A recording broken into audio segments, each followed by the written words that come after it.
নোয়াখালীর বন্যা পরিস্থিতির খবরাখবর জানবো। সেখানে আছেন আমাদের সহকর্মী নাসিম।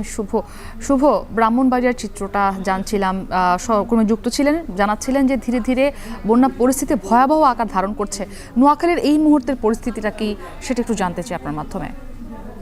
সেটি গত দুদিন আগেই বন্যায় রূপ নিয়েছে এবং নোয়াখালীতে বন্যার্থদের আশ্রয়ের জন্য কিন্তু জেলা প্রশাসনের পক্ষ থেকে ইতিমধ্যে 450টি আশ্রয় কেন্দ্র প্রস্তুত রাখা হয়েছে, যার মধ্যে 350টি আশ্রয় কেন্দ্রে কিন্তু গতকাল রাত পর্যন্ত প্রায় 8,000 পরিবারের উঠার খবর পেয়েছে। আর সকাল থেকে কিন্তু এখনো নতুন করে আপডেট যে তথ্য সেটা এখনো জেলা প্রশাসন থেকে আমাদের জানানো হয়নি।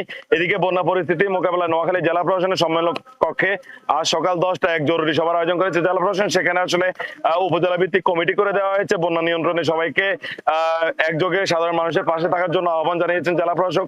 তো আমি এই মুহূর্তে আছি নোয়াখালীর সেনবাগ উপজেলার সেনবাগ রাস্তার মাথা এলাকা এবং দেখতে পাচ্ছেন আমার পিছনে সারা নোয়াখালীর মতো কিন্তু এখানেও প্লাবিত হয়ে আছে এবং এই এলাকার মানুষজনও কিন্তু গত প্রায় 7 দিন থেকে পানিতে বন্দী আছে। শুধু এই এলাকায় নয়, এই এলাকার মতো পুরো নোয়াখালীর যে 9টি উপজেলা রয়েছে সেখানে প্রায় 20 লাখের মতো মানুষে কিন্তু গত প্রায় 1 সপ্তাহ যাবত পানিবন্দী অবস্থা আছে।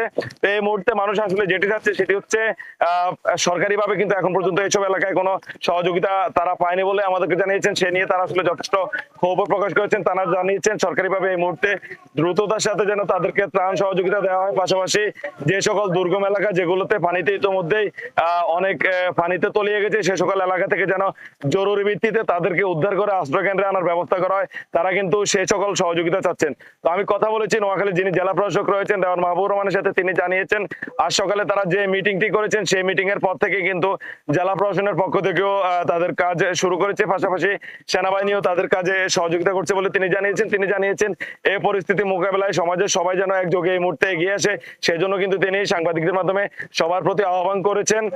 পাশাপাশি তিনি এটাও জানিয়েছেন নোয়াখালীতে কিন্তু গত 7 দিন থেকে আসলে ব্যাপক ক্ষয়ক্ষতির তথ্য তিনি পেয়েছেন। বিশেষ করে কৃষি খাতে সবচেয়ে বেশি ক্ষয়ক্ষতি হয়েছে নোয়াখালীর সবজি ভান্ডার ক্ষেত্র যে সুবর্ণচর উপজেলা রয়েছে সেখানে কিন্তু ইতিমধ্যে তলিয়ে গেছে। এছাড়া তলিয়ে গেছে সেখানে থাকা প্রায় 1,74,000 হেক্টর মতো আমনের ক্ষেত। এছাড়া নোয়াখালীর যে প্রায় 2,000-এর মতো পুকুর এবং মাছের ঘের রয়েছে সেগুলো থেকেও কিন্তু ইতিমধ্যে সকল মাছ ভেসে গেছে বলে তিনি জানিয়েছেন। তো মুক্তি এই ছিল আসলে নোয়াখালীর বন্যার পরিস্থিতি নিয়ে আমার কাছে